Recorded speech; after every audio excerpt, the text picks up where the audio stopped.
बिस्मिल्लाहिर्रहमानिर्रहीम। आज का टॉपिक है कोलिजन के बारे में। कोलिजन क्या होता है? कोलिजन इज़ इवेंट, एक ऐसा वाक़या in which large forces act on bodies for a very short time. ऐसा इवेंट जिसमें बॉडीज़ पर लार्ज फोर्सेस कम टाइम में लगे, उसे कोलिजन कहते हैं। दो किस्म का कोलिजन होता है, इलास्टिक कोलिजन और इनइलास्टिक। इलास्टिक कोलिजन वो होता है collision in which total momentum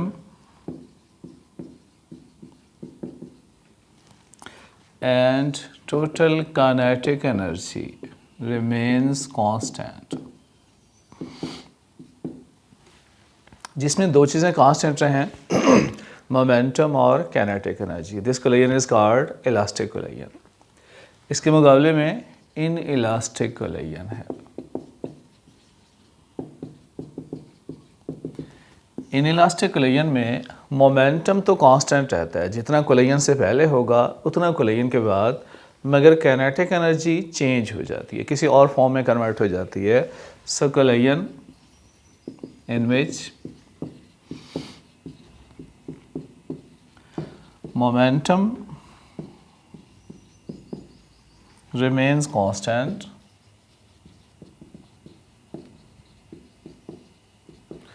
but kinetic energy change, जिसमें मोमेंटम तो कांस्टेंट रहे मगर काइनेटिक एनर्जी चेंज हो जाए, such collision is called inelastic collision. तमाम कोलिजन्स में टोटल एनर्जी और टोटल मोमेंटम कांस्टेंट रहता है, चाहे वो इलास्टिक कोलिजन हो या इनइलास्टिक, टोटल एनर्जी कांस्टेंट रहती है। इलास्टिक और इनइलास्टिक में डिफरेंस काइनेटिक एनर्जी का है। इलास्टिक कोलिजन में काइनेटिक एनर्जी चेंज हो जाती है और इलास्टिक कोलिजन में काइनेटिक कांस्टेंट रहती है। इनइलास्टिक में काइनेटिक एनर्जी चेंज हो जाती है। For example, gas field in a cylinder, it's gas molecule collide with each other, their collisions are pure elastic collision. और इनइलास्टिक की एग्जांपल यूँ ले सकते हैं, एक वायर है, कंडक्टर है, जब कंडक्टर में इलेक्ट्रिक करंट फ्लो करता है, इलेक्ट्रॉन कोलाइड करते हैं with the atoms of conductor. These collision are pure inelastic because kinetic energy of electron appear in the form of heat energy. Electron की kinetic energy heat energy में convert हो जाती है, kinetic energy constant नहीं रहती। So collision of electron with atoms in a conductor are example of inelastic collision. हमें elastic collision को deal करना है in one dimension.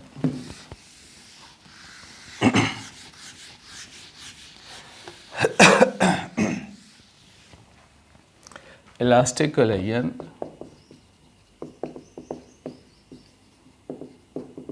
of two bodies in one dimension। एक ही डायरेक्शन में, सिर्फ एक एक्सिस में कोलिजन को चेक करते हैं। Let we have system of two bodies with masses m1 and m2 moving with initial velocities v1 and v2। v1 and v2 are their velocities before collision. Let a collision takes place, दोनों में collision होता है। Collision के बाद दोनों की velocities change हो गई। पहली बॉडी की वेलोसिटी v1 डैश हो गई, जबकि दूसरी बॉडी की वेलोसिटी v2 डैश हो गई। v1 v2 velocities before collision, v1 dash v2 dash velocities after collision. Because this collision is elastic in nature, और इलास्टिक कोलिजन में दो चीज़ें कांस्टेंट होती हैं, मोमेंटम और kinetic energy. So we apply law of conservation of momentum and law of conservation of energy to find final velocities after collision. First, according to conservation of momentum,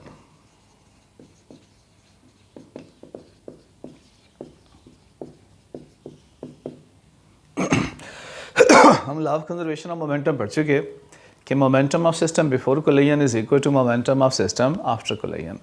जितना total momentum before collision होता है उतना after collision होता है। System का before collision momentum कितना है?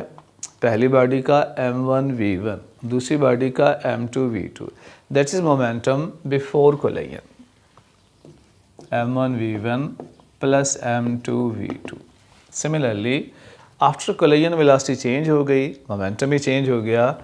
Total momentum after collision m1v1 dash plus m2v2 dash. Same mass वाले इकट्ठे कर लेते हैं, m1v1 minus m1v1 dash, m2v2 minus m2v2 dash minus m2v2। तो m1 वाले दोनों एक तरफ, m2 वाले दूसरी तरफ, इन दोनों में से m1 कॉमन ले लें तो v1 माइनस v1 डैश, इन दोनों में से m2 कॉमन ले लिया, v2 डैश माइनस v2, इसे इक्वेशन 2 कह लेते हैं और इसे मैं इक्वेशन 1 कहता हूँ। Law of conservation of momentum equation 1 और ये इक्वेशन 2 है। अब अप्लाई करते हैं law of conservation of energy.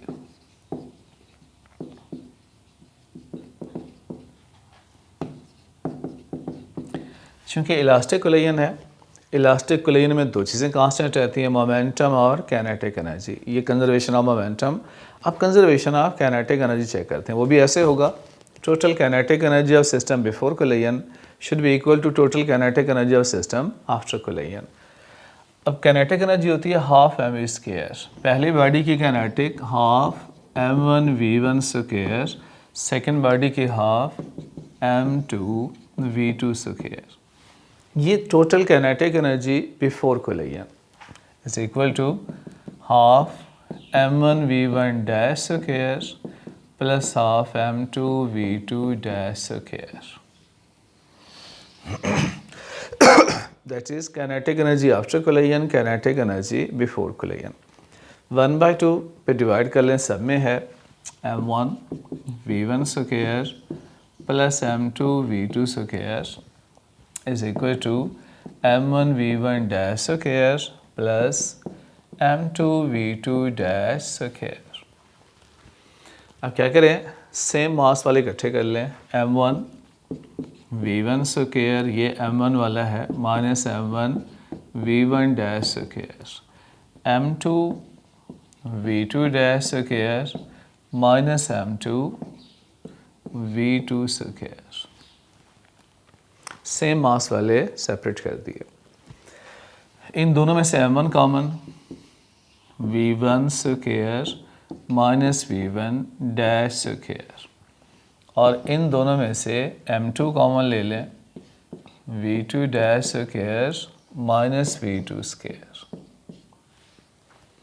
अगर दो स्क्वायर हैं दरमियान में माइनस है, प्लस माइनस करके लिखिएगा, फार्मूला है m1 v1 plus v1 dash v1 minus v1 dash।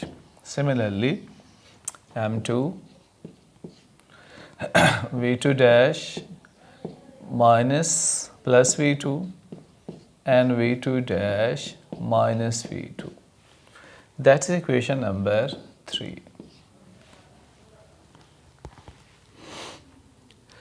ऐसा करें, डिवाइडिंग इक्वेशन 3 बाई इक्वेशन 2। ऊपर इक्वेशन 3 लिख दें, डिवाइड कर लें इक्वेशन 2 को 3 पर। ऊपर इक्वेशन 3, नीचे इक्वेशन मैं 2 लिख देता हूँ। इक्वेशन 2 है m1 v1 minus v1 dash m2 v2 dash minus v2।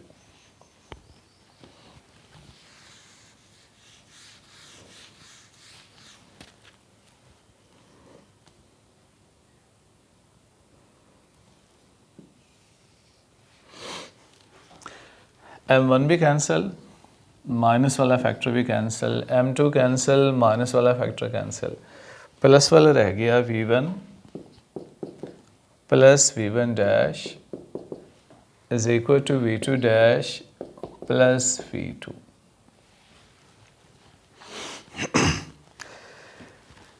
इसे यूँ में लिखा जा सकता है v1 minus v2 is equal to v2 dash minus v1 dash, या यूँ लिख सकते हैं v1 minus v2 is equal to minus v1 dash minus v2 dash. v1 minus v2 difference of velocity है जिसको हम रिलेटिव वेलोसिटी कहते हैं। दोनों बॉडीज़ की वेलोसिटी का डिफरेंस जो बिफोर कोलिजन था, ये दोनों बॉडीज़ में वेलोसिटी का डिफरेंट है रिलेटिव वेलोसिटी आफ्टर कोलिजन। तो दोनों की रिलेटिव वेलोसिटी मैग्नीट्यूड में सेम है, डायरेक्शन में अपोजिट है।